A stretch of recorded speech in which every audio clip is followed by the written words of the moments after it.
Welcome to Parenting Through the Hard, a podcast for parents navigating the messy, unpredictable seasons of raising teens and supporting adult children. I'm Angie, your host and friend who knows exactly how heavy and lonely this road can be. My goal is to create a space where we can talk about what's real. Honest conversations about the challenges of parenting that are rooted in hope and anchored in love. Whether you're in crisis, unsure about the future, or just trying to make it through the day, there's space for you here. Together, we'll explore what it means to keep showing up, finding strength, staying grounded, and holding on to hope one step at a time.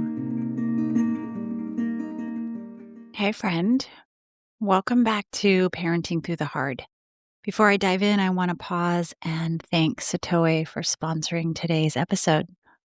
Satoe, your donation makes it possible for parents like us to have a safe, grace-filled space where we can be honest about the messy middle of raising teens and grown kids and still find strength and hope together.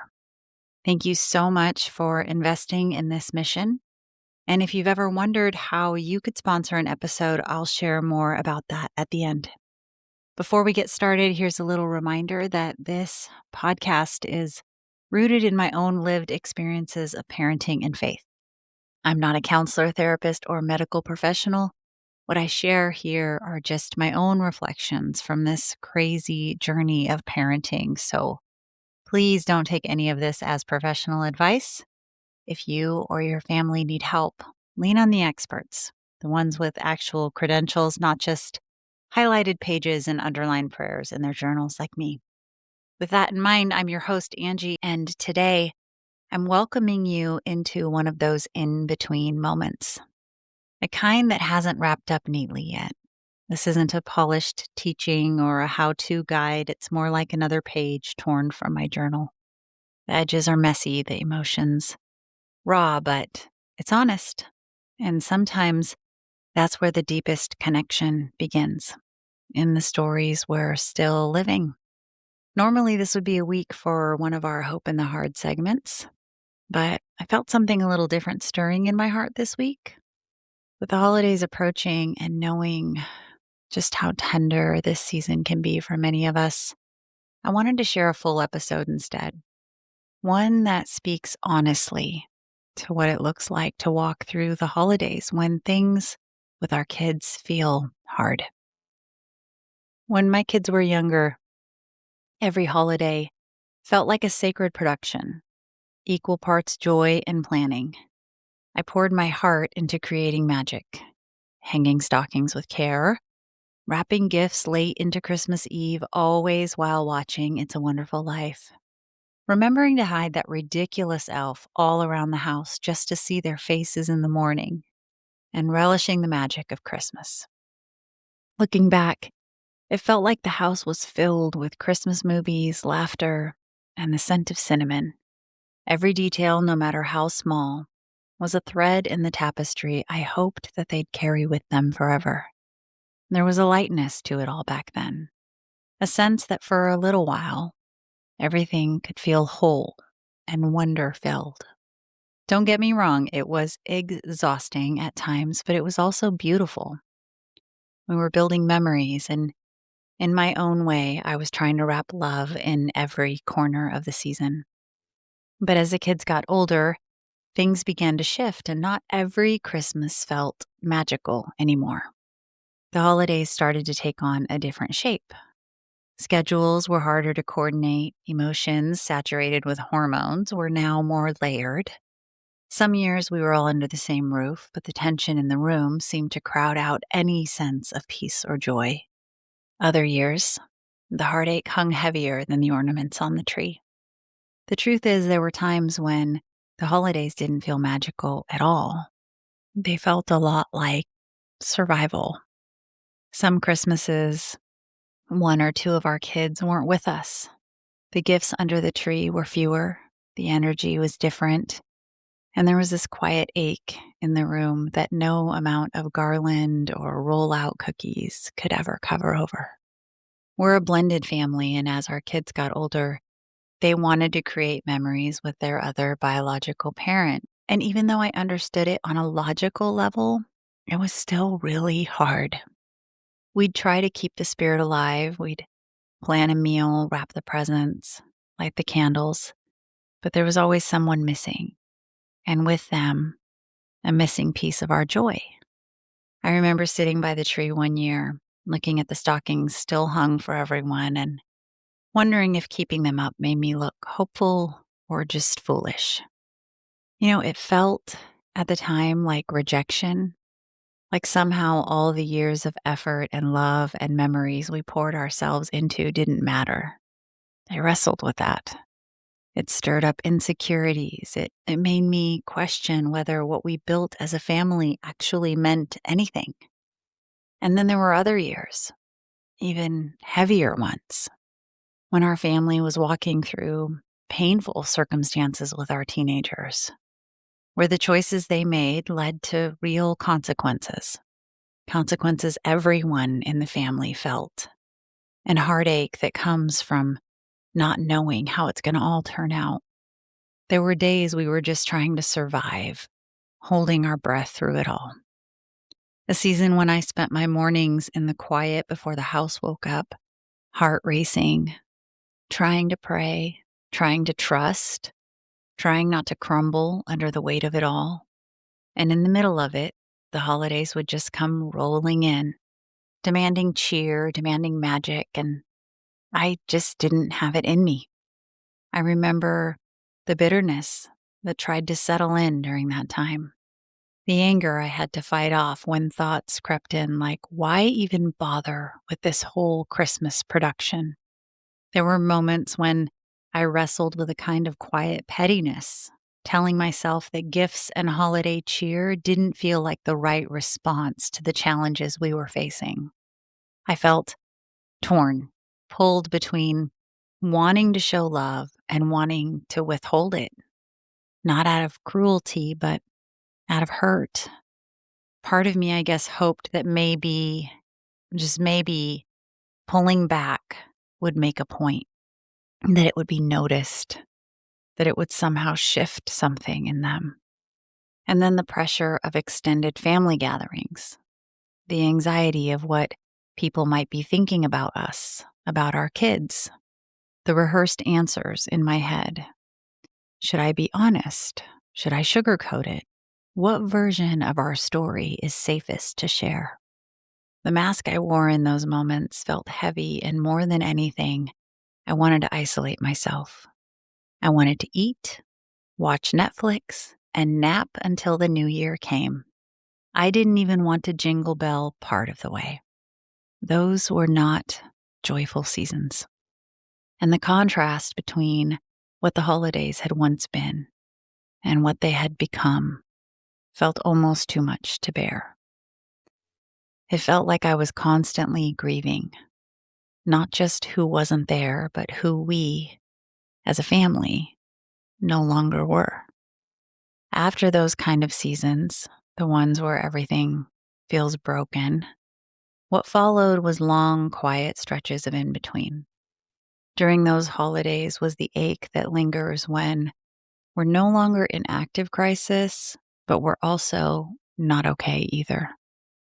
Things had just calmed down just enough for questions inside me to get louder. I remember those Christmases, trying to find my way back into a rhythm, but nothing felt right. There was this weight I couldn't shake. The grief of what used to be, and the anxiety over whether we'd ever find our way back into something good again.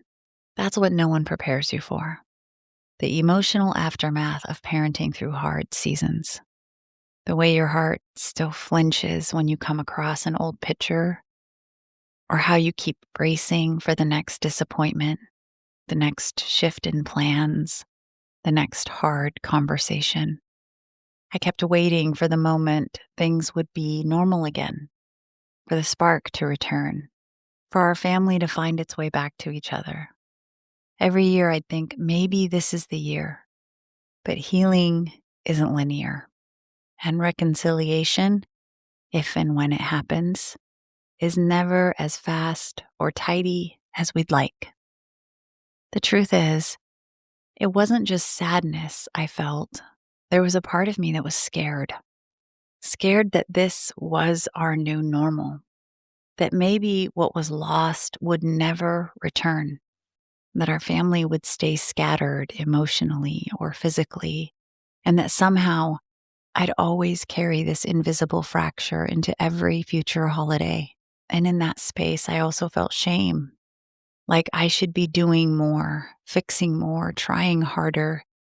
Like maybe there was some magic way of handling these holidays that could erase the years of heartache we'd experienced.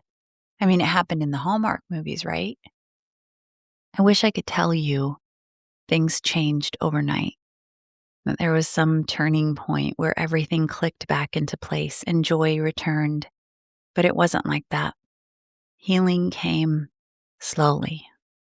There were no grand gestures, no neatly wrapped resolutions, just small, almost imperceptible shifts. One year it was going through the motions with the kids who were with us while we had phone conversations on Christmas morning with the ones who weren't. The ache of absence mixed with the attempt to still create something meaningful in the moment.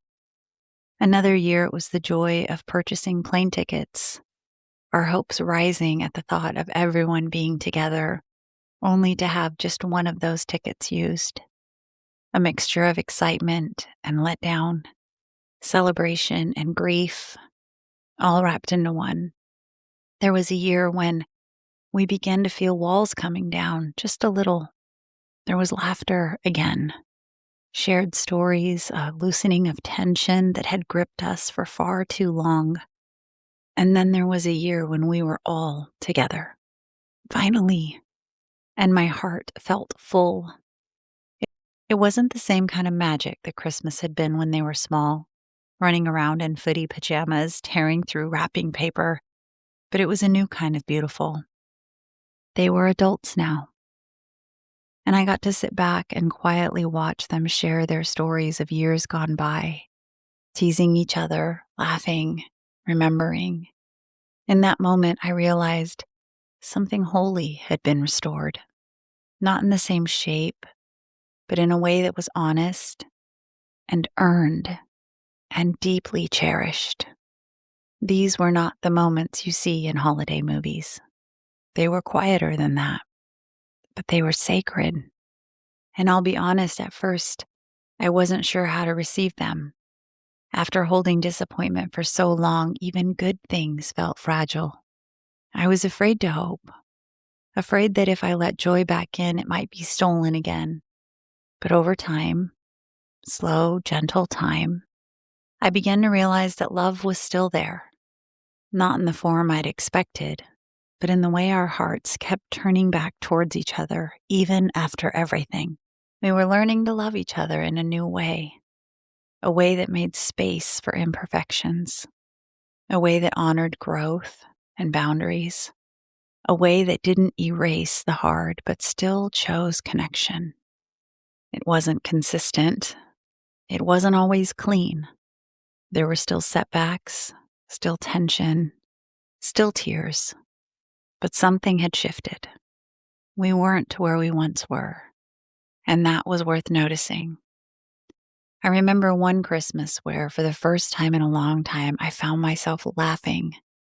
Not the polite, guarded kind of laugh, but the deep kind, the kind that comes from feeling safe again.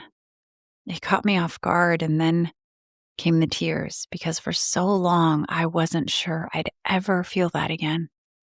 Sometimes healing sounds like silence where there used to be shouting. Sometimes it's a hand reaching out that once pulled away. Sometimes it's just the absence of dread when the phone rings. These things don't always announce themselves. They unfold quietly over time in the sacred space of slow rebuilding. And sometimes the most meaningful part of healing isn't even what's restored. It's who we become in the process, the tenderness that grows, the compassion we learn, the humility that softens us. The faith that deepens not because we saw the outcome we hoped for, but because we chose to love anyway. It wasn't perfect, but it was enough. And it reminded me that love doesn't always look like closeness. Sometimes it looks like showing up again and again, even when it's hard. Sometimes it looks like staying soft when everything in you wants to shut down. The takeaway? Healing doesn't always look like things going back to the way they were. I know that's what we hope for. But sometimes healing looks like becoming someone who can hold joy and sorrow at the same time. Sometimes healing looks like becoming someone who has been softened by the waiting, not hardened by it. Someone who's learned to let go of control and still lean in with love. That's the kind of healing God uses to reshape us, not just for our own sake, but so we can become gentler, wiser, more grounded parents, the kind who impact our families not through control, but through compassion and quiet strength for generations. If you're listening right now and your heart is heavy, I just want to sit with you in it. Maybe you're carrying unspoken grief. Maybe someone you love is far away, emotionally, spiritually, or physically. Maybe the table has empty chairs this year and the silence feels too loud. Friend, you are not forgotten.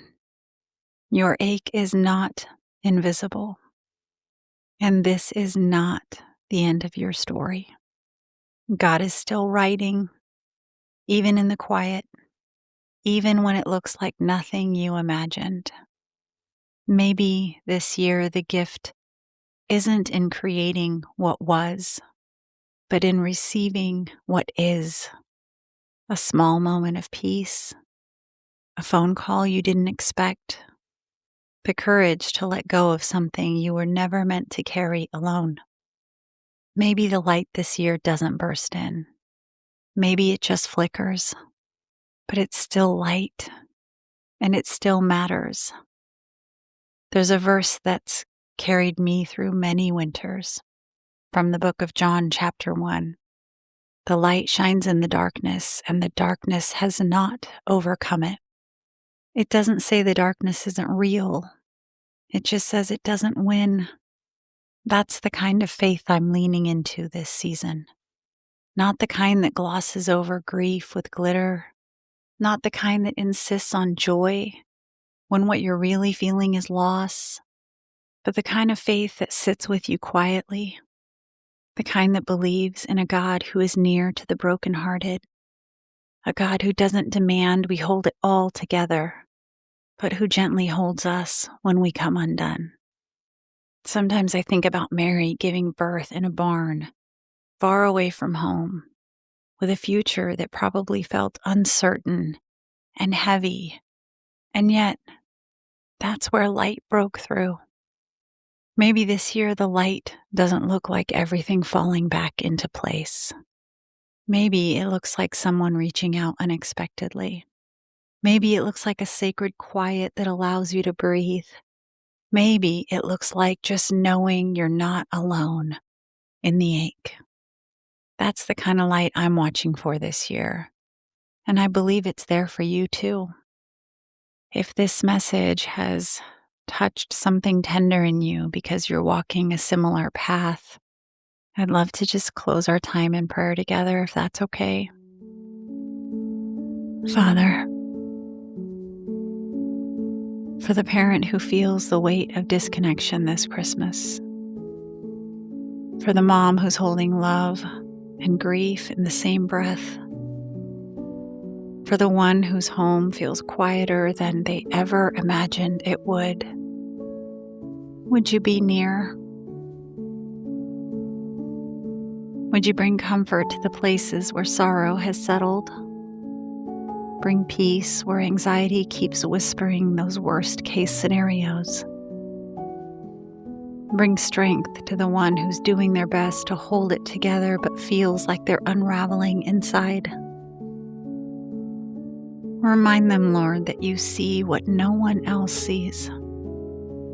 The prayers whispered through tears, the deep ache that doesn't show up in photos, the longing for reconciliation, for healing, for some kind of light to break through. Help them, Father, trust that even if they can't see it yet, you are still working, still mending, still weaving something meaningful out of this mess.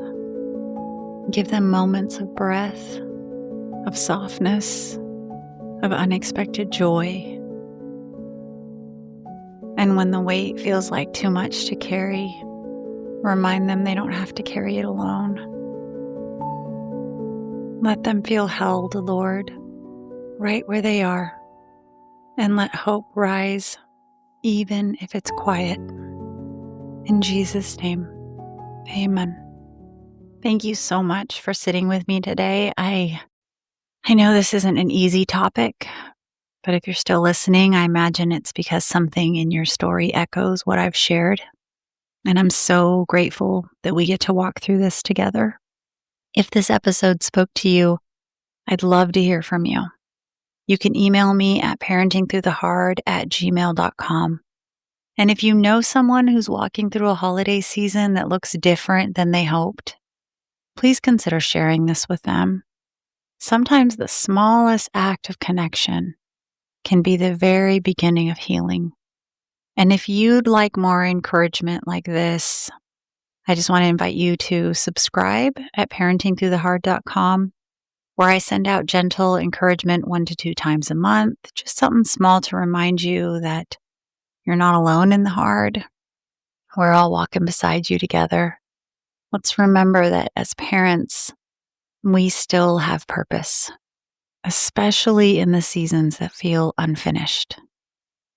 Not to bring everything back to how it once was, but to remain present in what is, to offer gentleness when things feel uncertain, to keep showing up with quiet love even when the path forward isn't clear.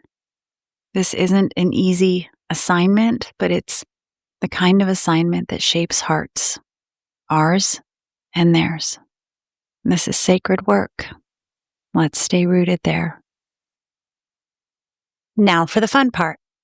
I'd love to hear from you. If you have questions, thoughts, or even something that you're walking through that you want to hear more about, send me an email at parentingthroughthehard@gmail.com. It's easy to forget that our stories, even the hard ones, can be the very thing that helps someone else feel less alone. If you haven't yet, head over to parentingthroughthehard.com to explore more resources or to subscribe and receive encouragement in your inbox once or twice a month. Just simple, grace-filled reminders that you're not alone on this journey. It's an honor to walk with you on this road, friend. I'm so glad we're in this together as we learn to show up for ourselves, for our kids, even when they're grown, and for the quiet, courageous work of healing. Until next time, let's stay grounded in what matters. Keep taking small steps forward, and remember, we're allowed to stumble, to learn, and to give ourselves grace as we move through the hard parts of this journey. You're doing better than you think.